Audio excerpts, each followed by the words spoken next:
పవన్ కళ్యాణ్‌కి సంబంధించి ఎక్కడ విన్నా ఆయన పేరే వినిపిస్తుంది. ఇక్కడ ఢిల్లీ ఇప్పుడు నెక్స్ట్ అయితే ఎన్నికలు ఉండబోతున్నాయి. ఆ ఎన్నికలలో మాత్రం ప్రధాన పాత్ర పోషించేందుకు పవన్ కళ్యాణ్ అయితే సెకండ్‌న అంటే ఆదివారం రోజు ఆయన అక్కడికి వెళ్ళబోతున్నట్టుగా తెలుస్తోంది. ఎందుకంటే థర్డ్ తర్వాత మీరు ఎలాంటి క్యాంపెయినింగ్‌లు గానీ, ఎలాంటివి కానీ చేయకూడదు. ఎలాంటి ప్రచారాలు ఏమీ చేయకూడదు అని చెప్పేసి అక్కడ రూల్స్ అయితే ఉన్నాయి. మరి ఆయన ఎప్పుడు వెళ్తారు? వెళ్ళిన తర్వాత ఆయన అక్కడ ఎలాంటి క్యాంపెయినింగ్ చేయబోతున్నారు? సో ఖచ్చితంగా పవన్ కళ్యాణ్ అనే ఆయన ఈరోజు ఆంధ్ర రాష్ట్ర రాజకీయాలని మార్చారు. రీసెంట్గా మహారాష్ట్ర రాజకీయాలని మార్చారు. రేపు వెళ్ళి మన ఢిల్లీ రాజకీయాలను కూడా మార్చిపోతున్నారు అనమాట. సో మెల్లమెల్లగా ఆయన ఇన్ఫ్లుయెన్స్ అంతా కూడా అన్ని రాష్ట్రాల్లో పడుతుంది అనమాట. సో ఈ తెలుగు రాష్ట్రాల్లో అంటే ఆయన కామన్గా తెలుసు కాబట్టి ఆయన ఒక హీరో. అయితే ఇప్పుడు బయట రాష్ట్రాల్లోకి వెళ్ళి అక్కడ వాళ్ళని కూడా గెలిపించడం అనేది నిజంగా అది ఎవరికి సాధ్యం కాదని చెప్పాలి. ఇది ఇంపాసిబుల్ టాస్క్ అని కూడా చెప్పొచ్చు.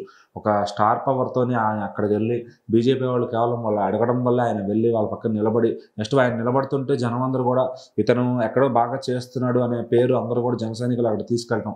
సో ఆయన వస్తున్నాడంటే ఆటోమేటిక్గా నమ్మి వీళ్ళంతా కూడా అక్కడ నాయకులకి ఓటు వేయడం. సో ఇదంతా ఒక ఆనవాయితీగా జరుగుతుందన్నమాట. సో మరి ఇదే కనుక ఆయన ప్రతి రాష్ట్రంలో చేసుకుంటూ వెళ్తే ఖచ్చితంగా నెక్స్ట్ టర్మ్గా ఆయన మన రాష్ట్రానికి ఏపీ రాష్ట్రానికి ముఖ్యమంత్రి అవుతారు. అండ్ ముందు ముందు ఆ బీజేపీ ఉన్నంతకాలం ఈ ఫామ్ను కంటిన్యూ చేస్తే ఖచ్చితంగా ప్రధానమంత్రి దాకా కూడా వెళ్ళే ఛాన్స్ ఉందని కూడా చాలామంది అనుకుంటున్నారు అనమాట. ఎందుకంటే ఒక రాష్ట్రానికి వెళ్ళి అక్కడ గెలిపించి వాళ్ళ దృష్టిలో నోటెడ్ అవ్వడం అంటే అది నార్మల్ విషయం కాదు.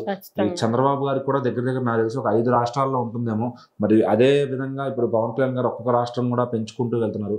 బట్ మరి ఆయన స్పీడ్ చూస్తుంటే ఖచ్చితంగా అందరూ యాక్సెప్టెన్స్ కొంచెం ముందుగా ఇంకొక 10 ఏళ్ల తర్వాత చూస్తే ఆయన ప్రధానమంత్రి అవుతానన్నా కూడా అటు నుంచి అందరూ కూడా తిరిగి సపోర్ట్ చేసే పద్ధతి అంటే బీజేపీకి కూడా నెక్స్ట్ ఆయన ఇదవుతాడేమో, ప్రధానమంత్రిగా హోదాకి వెళ్ళే ఛాన్స్ ఉందేమో. లేకపోతే ఆయనకి ఏదైనా పెద్ద హోదా మంచి మినిస్ట్రీ హోదా కూడా ఇచ్చే అవకాశాలు ఇప్పటికైనా ఆఫర్లు కూడా ఉన్నాయి కదా. ఎందుకంటే ఆయన చేసే మంచి అనేది ఎవరినైతే గెలిపిస్తున్నారో వాళ్ళందరూ ఖచ్చితంగా గుర్తుపెట్టుకొని ఆయనకి సాయం అవసరమైనప్పుడు వాళ్ళు కూడా నిలబడతారు ఖచ్చితంగా.